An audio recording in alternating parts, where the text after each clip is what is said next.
So, do you check the stuff that's in your cupboards, like, for the date? Yeah, oh, there we go.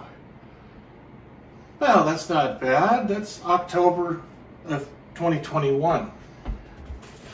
But if you keep looking, I mean, you might look and go, oh, let's see, where are they? Oh my. Yeah, I made scones from this, and it's expired 10 months ago. So, the stuff in your cabinet here, you might want to check the dates, because it can expire, and it's probably still good for a while. But the idea in our lives is that we need to use what God gives us. And that's what we're going to talk a little bit about when we get into Matthew chapter 5, talking about being salt and light. Ingredients in our kitchens, yeah, they're made to be used.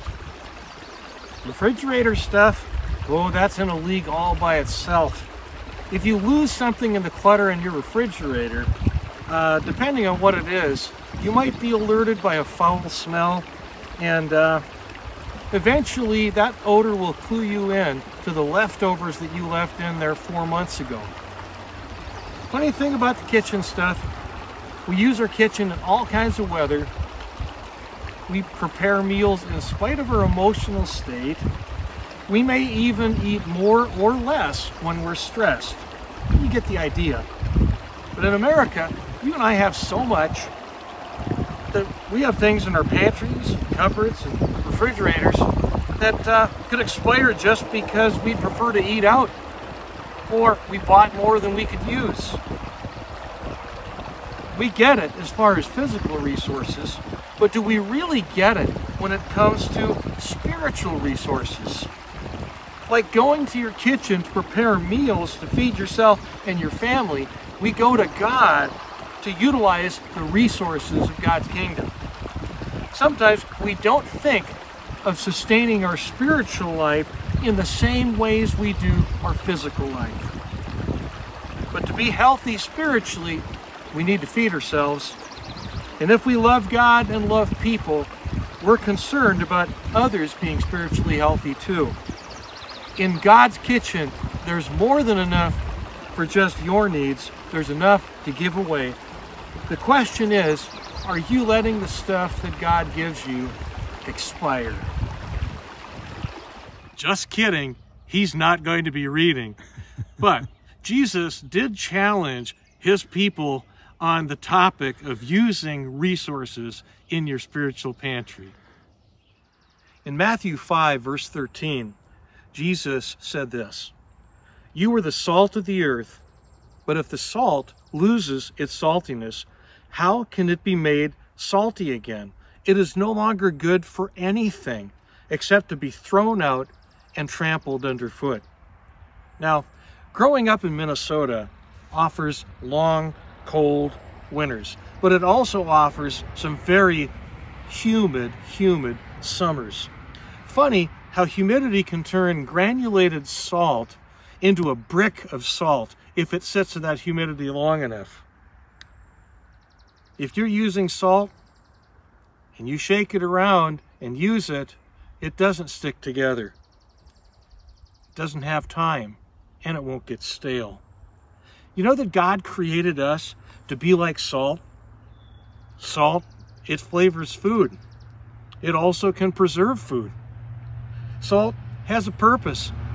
I use it on my grills, but I can't imagine a single recipe without salt. If I smoke jerky or fish, if I make marinade, that contains salt. Jesus said, "You are the salt of the earth." If we aren't seasoning and preserving life as Christians, we're really abandoning God's creative purpose in us. Well, we're still kind of in the kitchen, but it's a pretty old kitchen. It could use some light. That's another thing. In Matthew 5, 14 through 16, Jesus said this, "You are the light of the world. A town built on a hill cannot be hidden. Neither do people light a lamp and put it under a bowl. Instead, they put it on its stand, and it gives light to everyone in the house. In the same way, let your light so shine before men, that they may see your good deeds and glorify your Father which is in heaven. It always amazes me when I drive to North Dakota, and when you see a town on the horizon, it is so flat that you can see the lights at night a long way away. And I don't know if you remember on a trip, maybe your kids were with you and they're in the back seat, the reoccurrent phrase, "Are we there yet? Are we there yet? Are we there yet? Are we there yet?" You can see the lights, and it's like forever to get there. And it's so crazy how far away it is. The point is that cities built on hills are obvious. If you want to hide your city, don't build it on a hill. Your relationship with God isn't supposed to be a secret. That's something Jesus was driving home. That you're like a city on a hill. Like that city built on a hill, once your life is connected with God, you're visible. You know, there's a friend of mine, Art, who ran a lumber yard. And Art had a woman came up to him and asked for the following: "I'd like some knotty pine without the knots." Okay, wow. Why not ask for fire that isn't hot? Why not ask for water that isn't wet? Or lutefisk that tastes good?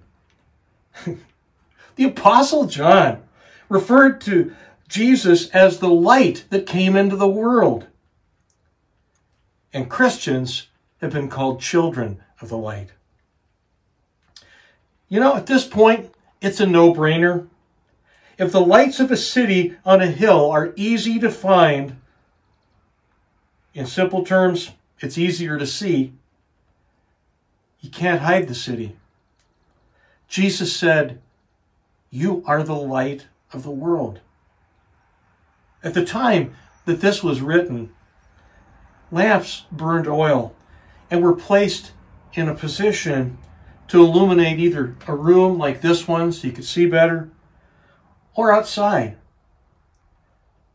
There's no point in lighting a lamp and then covering it up to prevent the light from escaping. Can you imagine wiring an entire house? This place here, yeah, this doesn't have any wiring. But could you imagine wiring a whole house with lights and switches, and then instead of installing the light bulbs, what did you do? You put all of those light bulbs in a closet and lived in the dark. Yeah, that would be just a bit weird. Authentic Christian faith, that's meant to be lived in the open. You see, open faith draws honest seekers, and sometimes it invites critics as well. Open faith points people towards God and glorifies God. Open faith is what Jesus challenged us to live, to let our light shine before others. There's never a circumstance where you and I can excuse ourselves from being salt and light in this world. And not even a pandemic can stop that mission, that purpose for being a priority in our lives. So the question is, how's your salt shaker? Are your light bulbs in place? You see, God's plan for you and I is to be salt and light in this world. No matter what, we are to be people of influence. No matter what circumstances we're in, it doesn't matter. God wants you to thrive.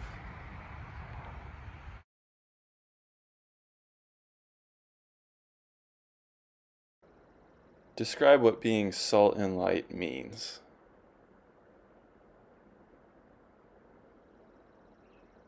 Can a pandemic impact being salt and light as a Christian? How?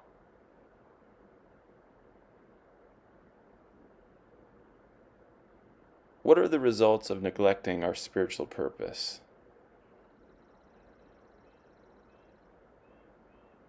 How can a person reclaim spiritual purpose in their life?